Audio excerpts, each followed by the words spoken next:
समाया, तारों को चमकाया जिसने चिड़ियों को चहकाया।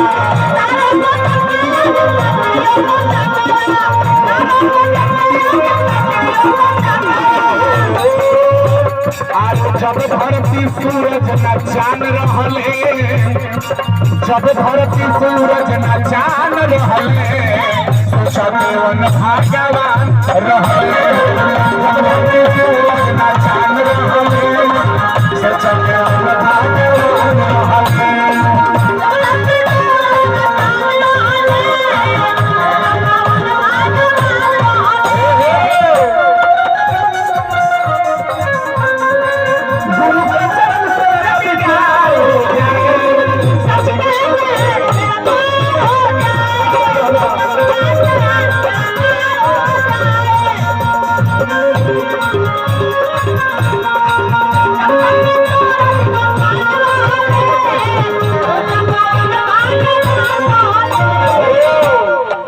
धरती ना रहे, जब सूरज ना रहे, जब चांद ना रहे, तब केवल भगवान रहे।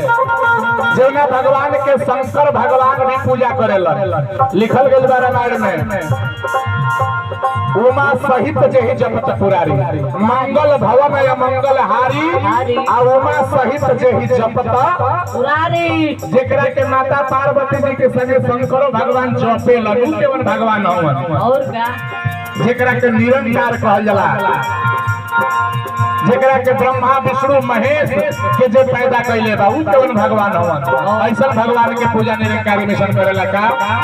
अल्लाह बनैले गजब इंसान, इंसान बाटे खुदा भगवान।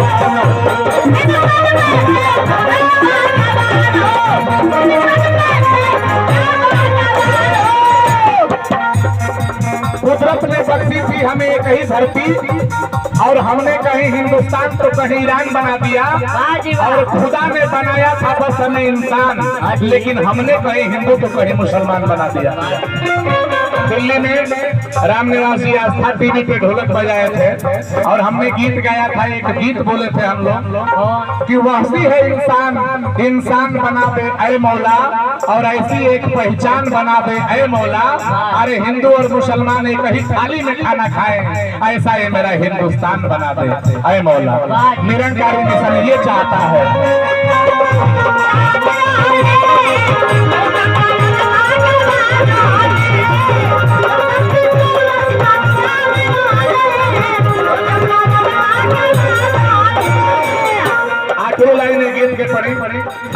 आप लोग अपना मोबाइल में खाली हरि भजन के भजन लिखब लो, सब गीत मिल जाए। 500 भजन बा आपके टीवी में। आस्था टीवी पर साल में 2 हाली हमने के कार्यक्रम आवेला रामनिवास भाई के। हमारा साधना चैनल पे भी घड़ी आ रहल बा। आप मोबाइल में खाली लिखे के बा हरि भजन निरंकारी, ये सब गाना मिल जाए। नौका एगो गीत गोले बनी जा रामनिवास जी, समर सिंह वाला अंदाज में गोले बनी जा का। पाके राम नाम धन पहिला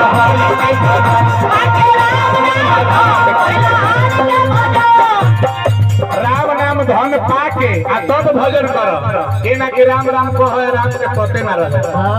एगो गीत गौल हमें दिल्ली में, रोटी रोटी का हाला से पेट नहीं भरी है, रोटी रोटी का हाला से राम राम का हाला से राम नहीं मिली है।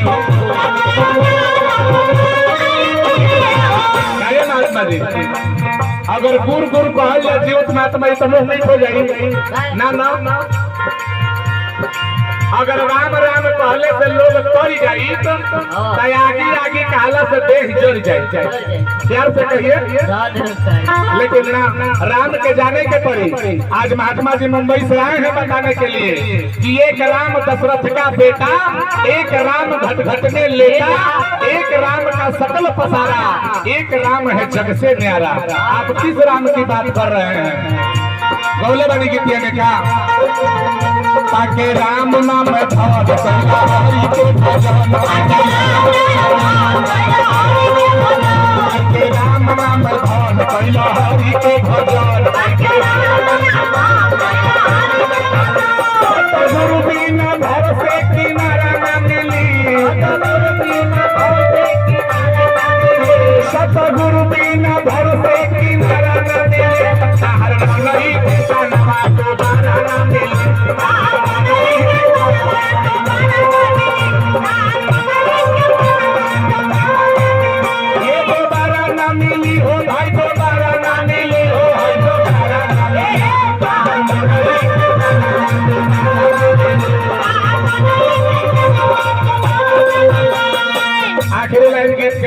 जितना भी बारात पक्ष के लोग आए बा हमने के पिताजी शिव जन्म जी के समधी जी आए बानी जितना दिन से आप सब लोग के स्वागत करते हुए आखिरी लाइन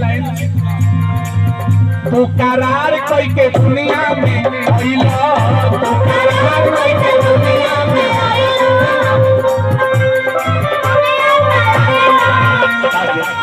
करार को के दुनिया में हमने कहीं नहीं जा खाली हमने के थोड़े करार के ले बनी जा है जे बारात पक्ष में आइल बा वो लोग करार कइले बा जब मुड़ी नीचे रहे गोड़ ऊपर रहे तब जब माता के गर्भ में रहने जाता करार कर जाके भगवान बहन जी लोग हमके हम ढेर कोठरी से बाहर निकालो हम बाहर जाके भजन करब भक्ति करब आ जब बाहर आने जाता मुकदमा लड़े लगने जाता एक कथा खातिर दू कथा खातिर के हौ मखनिया बन जाओ हौ फतवा लिखा जाओ हो जो एगो घर बन जाओ यही माया झुरा गई जा हमने के आज राम निवास यादव जी भैया ये माइक लगा के आवाज दिहल चाहत का याद दिलावत करो बतिया तो करार कोई के दुनिया में होइला